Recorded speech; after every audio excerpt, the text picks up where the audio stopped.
Before football became a game of statistics, debates, and endless comparisons, there was a player who made people forget numbers entirely.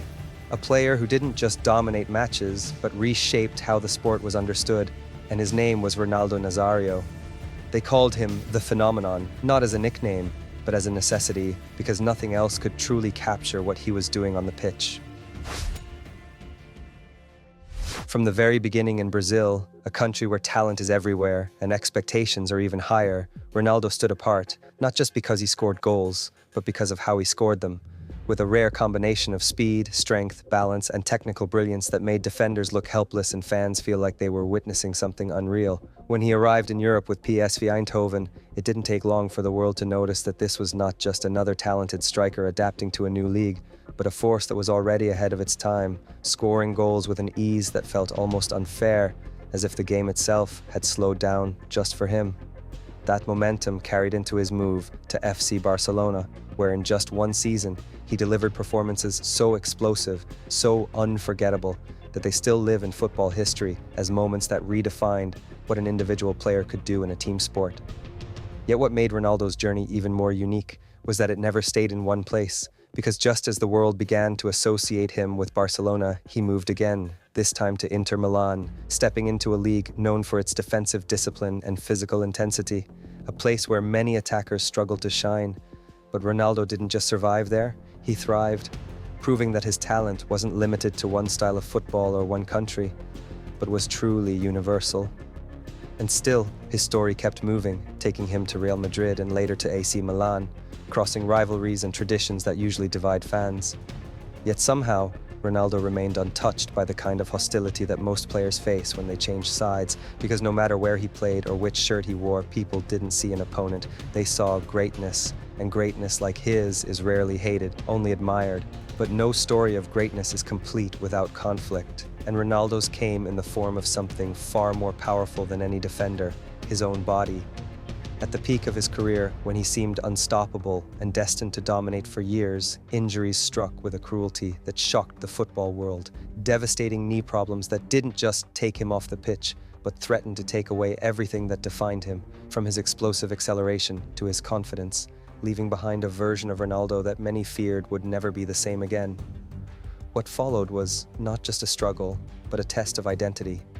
Because for a player whose entire game relied on physical brilliance, losing that edge meant questioning whether he could still compete at the highest level, and for a while, the answer seemed uncertain as doubts grew louder and the world began to move on, as it always does when greatness fades. But Ronaldo's story was never meant to end like that, because what made him special wasn't just his talent, but his resilience, and that resilience reached its peak in 2002, when he returned to the biggest stage of all, the FIFA World Cup, carrying not just the hopes of Brazil, but the weight of his own redemption. In that tournament, he didn't just play well, he dominated, scoring crucial goals and leading his team to the final, where he delivered the ultimate statement with 2 goals that secured the trophy and completed one of the greatest comebacks in sports history. That moment didn't just restore his career, it elevated his legacy, proving that he was more than just a gifted player, but a symbol of perseverance, someone who could fall further than most and still rise higher than anyone expected. And as his career continued, even without the same physical explosiveness of his early years, he adapted once again, relying more on positioning, intelligence, and instinct, showing that true greatness evolves rather than disappears. Ronaldo didn't just change football because of the goals he scored or the trophies he won, but because he redefined what a striker could be, combining attributes that were rarely seen together and inspiring a generation of players who would try to replicate his style, his movement, and his mentality. Every forward who came after him carried a piece of his influence, whether in the way they attacked defenders, finished chances, or believed in their ability to change a game on their own. And yet, perhaps the most remarkable part of his legacy is not just how he played, but how he was perceived. Because in a sport often divided by loyalty and rivalry, Ronaldo remained a figure of universal respect,